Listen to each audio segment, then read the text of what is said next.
on this edition of Southern Newsweek. A new mobile vaccination clinic in the form of a bus is touring Dunedin. A Dunedin resident is displeased with cars speeding down his street. And an Ashburton school replants a neighbouring field with native trees.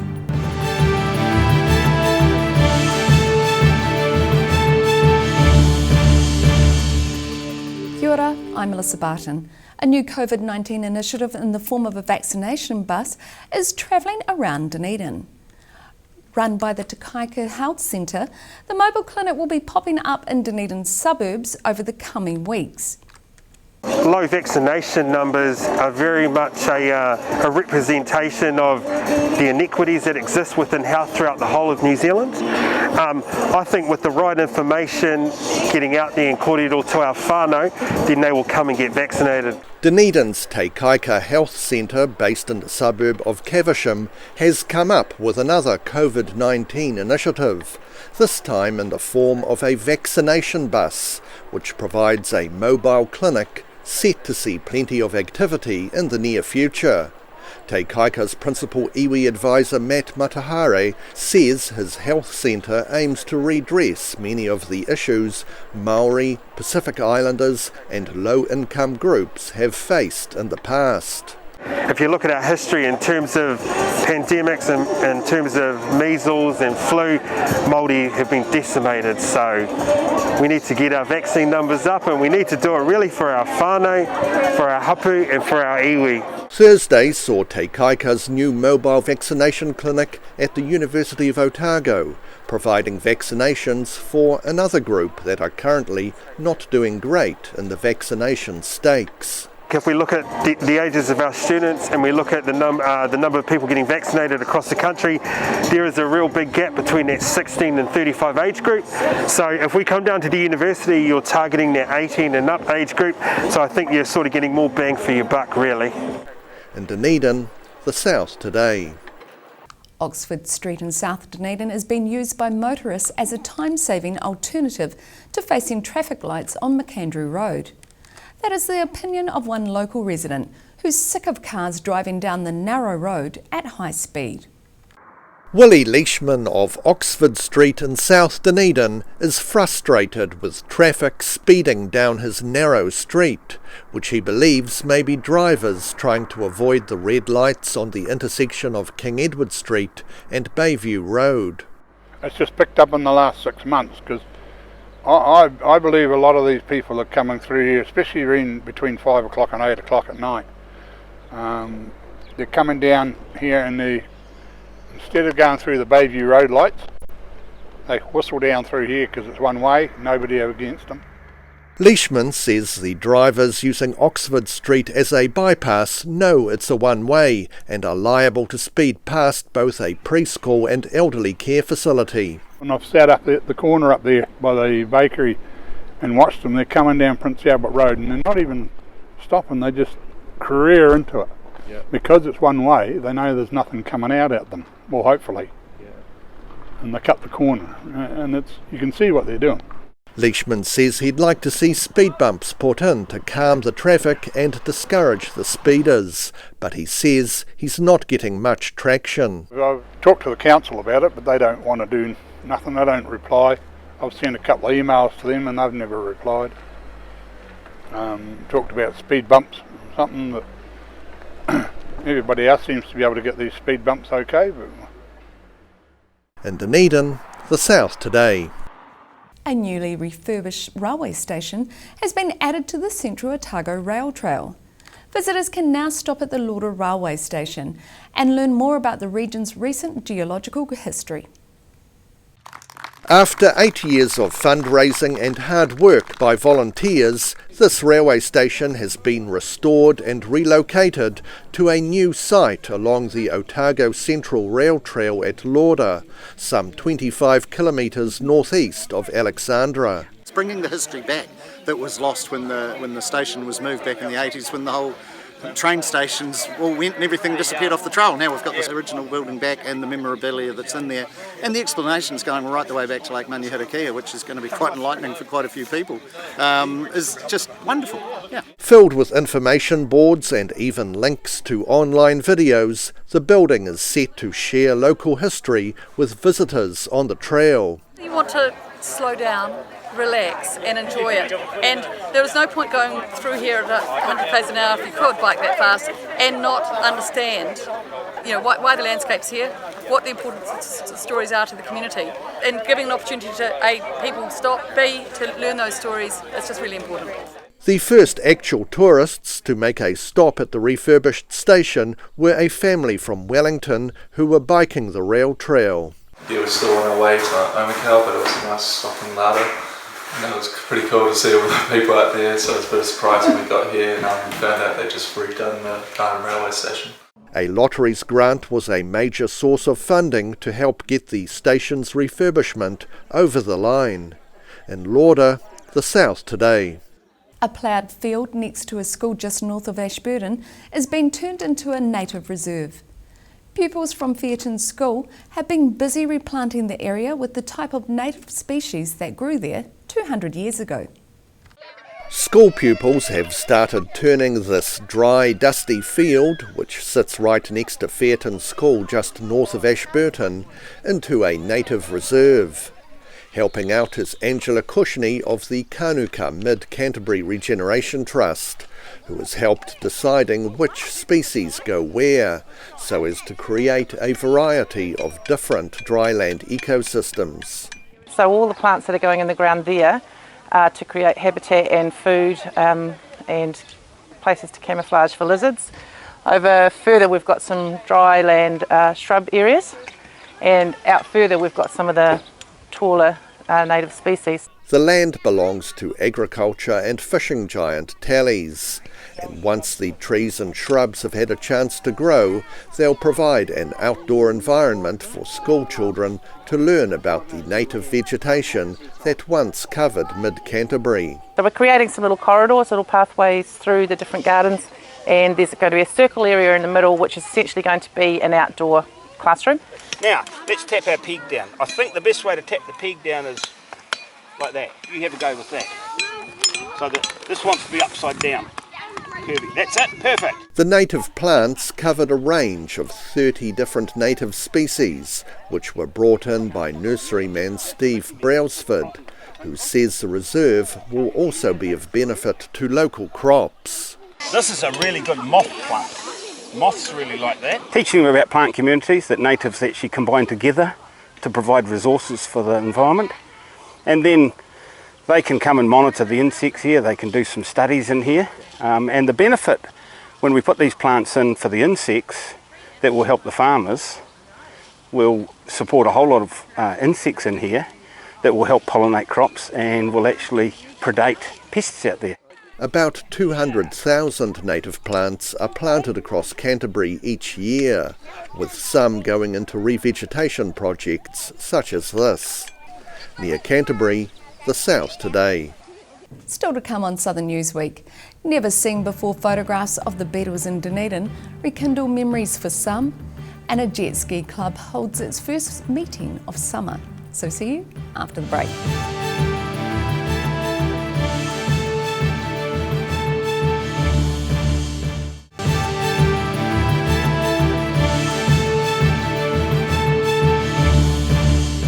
Welcome back. In 1964, the Beatles rocked Dunedin's Town Hall, and the Otago Daily Times was there to photograph the event.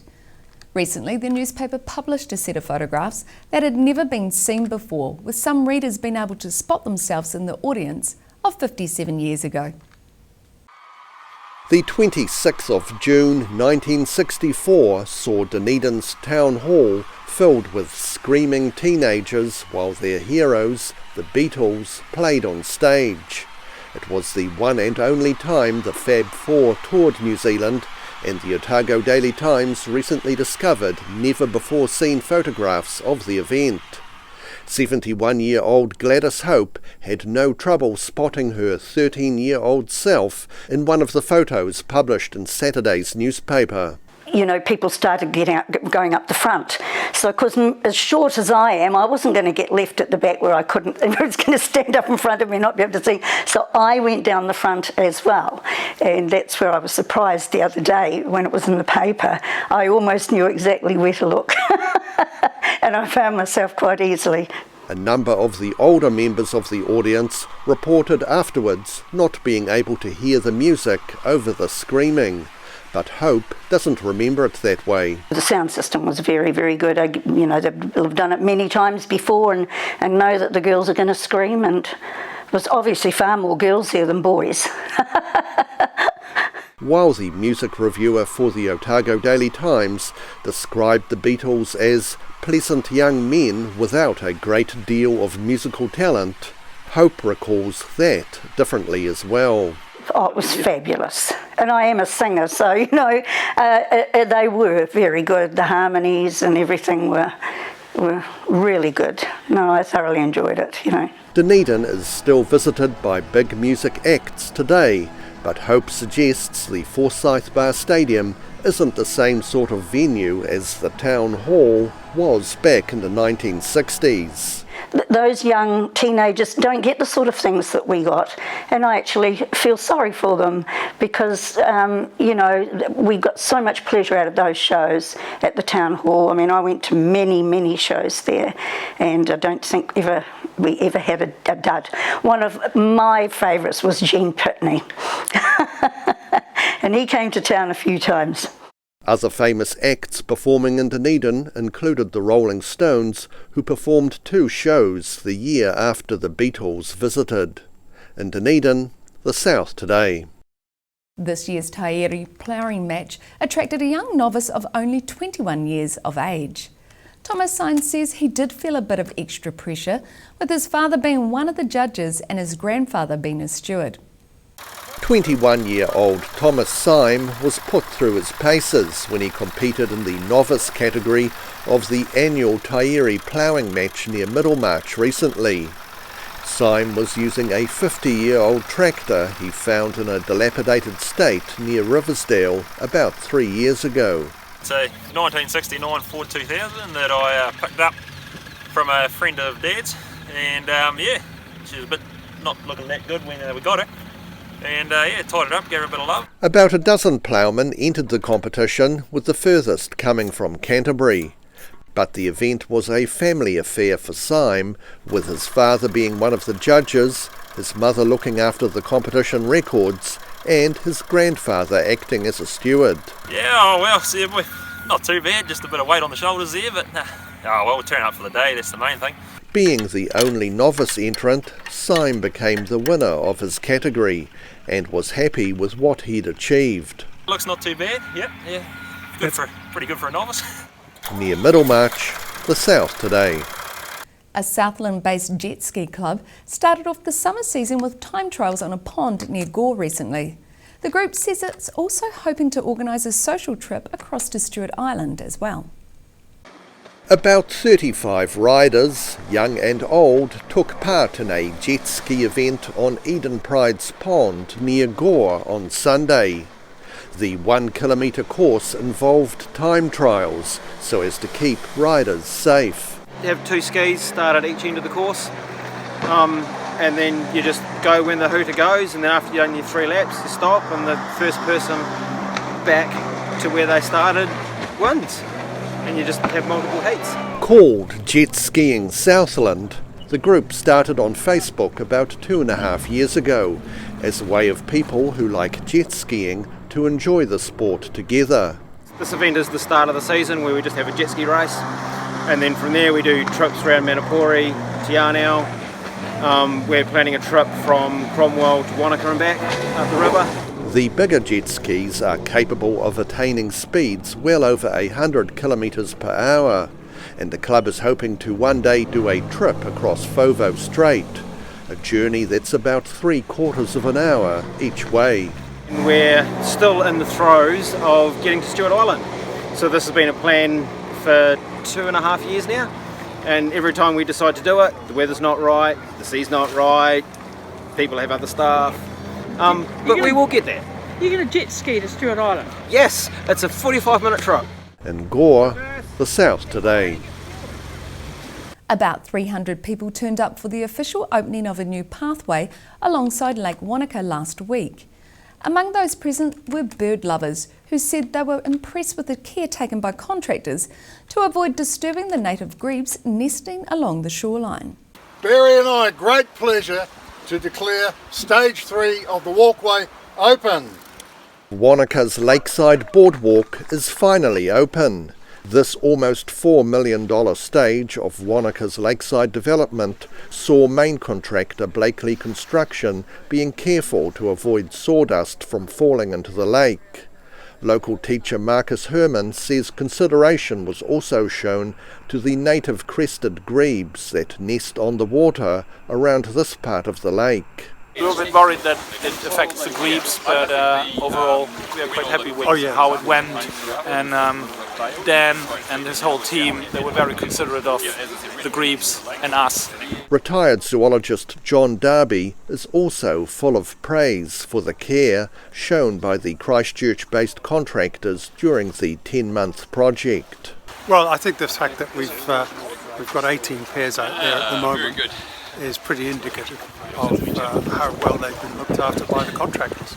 Further lakeside improvements are set to include upgrading and updating the Millennium Pathway tiles and nearby car parks. In Wanaka, the South Today. Still to come on Southern Newsweek, Dunedin's marathon is cancelled for the second year running, and a Queenstown cyclist plans to ride 22 times up to the Skyline Lookout, so see you after the break.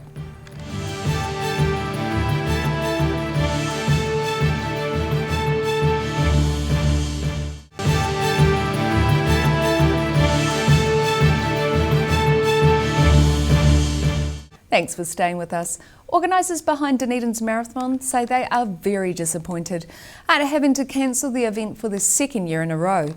However, they are hoping for an even bigger running race this time next year. About 2,000 runners and walkers will not be pounding Dunedin streets on the 7th of November because this year's Dunedin Marathon has been cancelled. The re-emergence of COVID-19 in the community meant the cancellation was always a likely outcome, with the event having already been delayed from its original date of mid-September.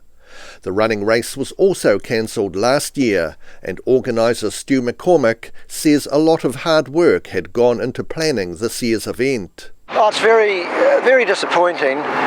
We've got a great team of volunteers who work relentlessly throughout the year from the club who are going to be absolutely gutted that the event that they put on and they look forward to is not going to happen once again. With Emerson's as a new name sponsor and various distances ranging from the full 42-kilometre marathon to a friendly family 5-kilometre walk, there's now a lot in place for next year's event. We've got the infrastructure all set up, ready to go. We've got a great bunch of sponsors who are really behind us, and we've got a really good team.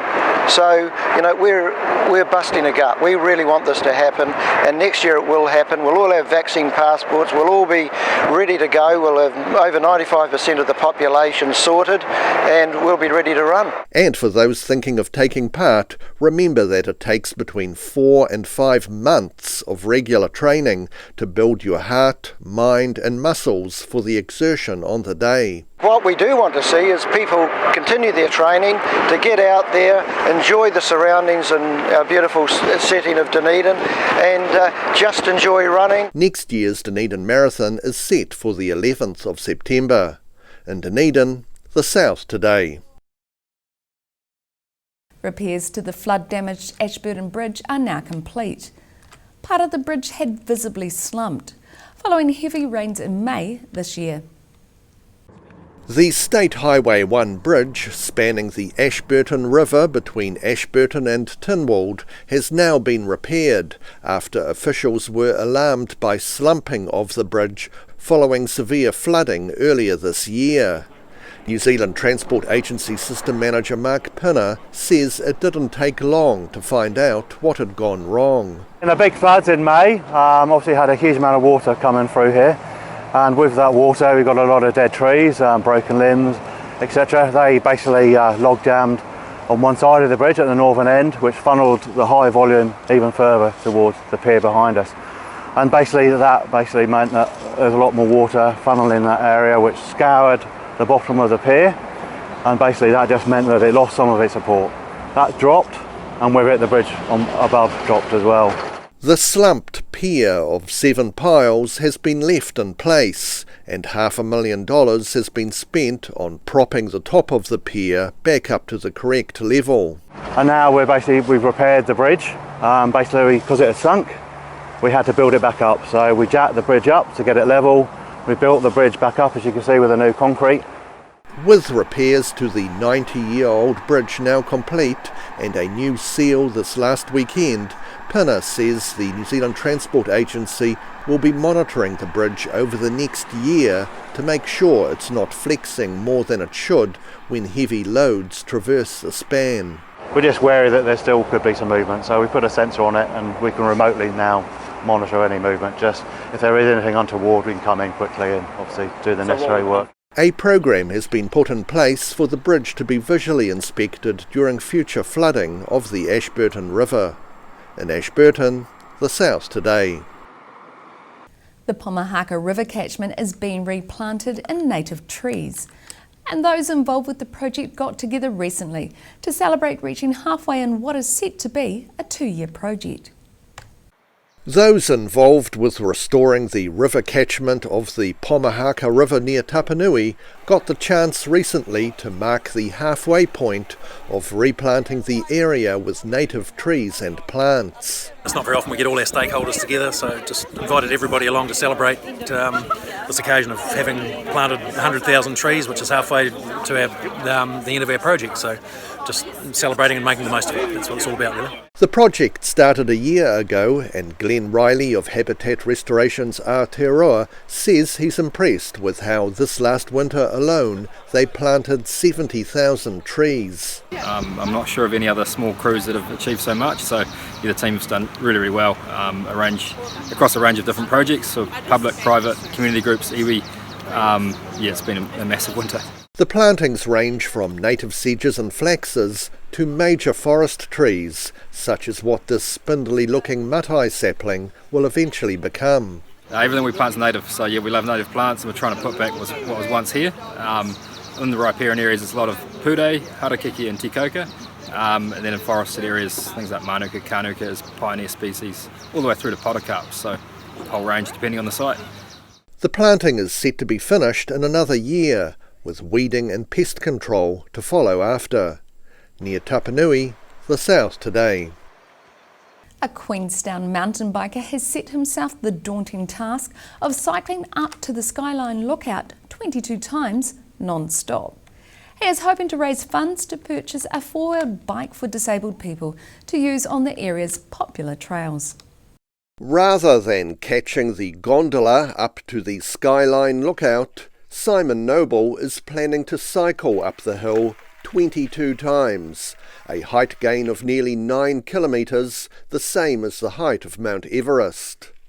The climb will be based on the Skyline Access Road, or the Queenstown Mountain Bike Park Access Road, and then I'll do a number of different trails on the way down. I'll select a route that's going to be fast but also manageable with fatigue, so I can hopefully not crash. The trek will be non-stop and probably take him all day. He's hoping to get enough support and raise enough funds to be able to purchase a four-wheel off-road bicycle for disabled visitors to Queenstown to enjoy the area's mountain bike trails as much as he does. To get enough money fundraised for getting a gravity quad in Queenstown would be just awesome. Like, the amount of enjoyment I get from riding a bike, if anyone that can't ride a bike can get even a small amount of that enjoyment for a day or two when they're in town, would be amazing. Like, there's nothing beats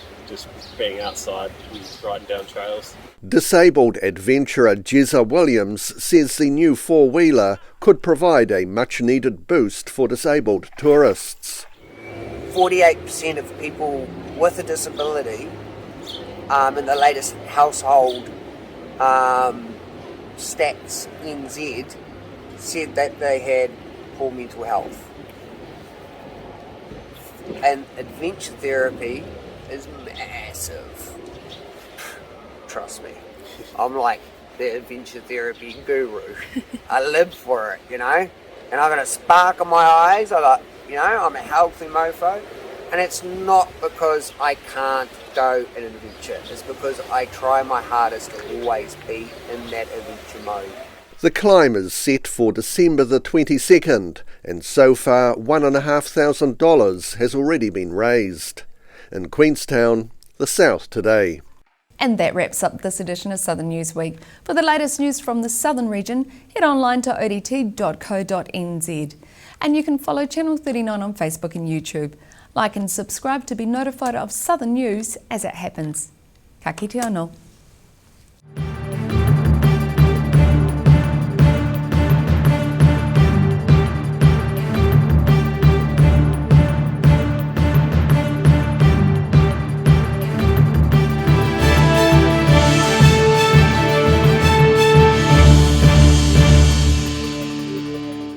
Supporting local content so you can see more of New Zealand on air.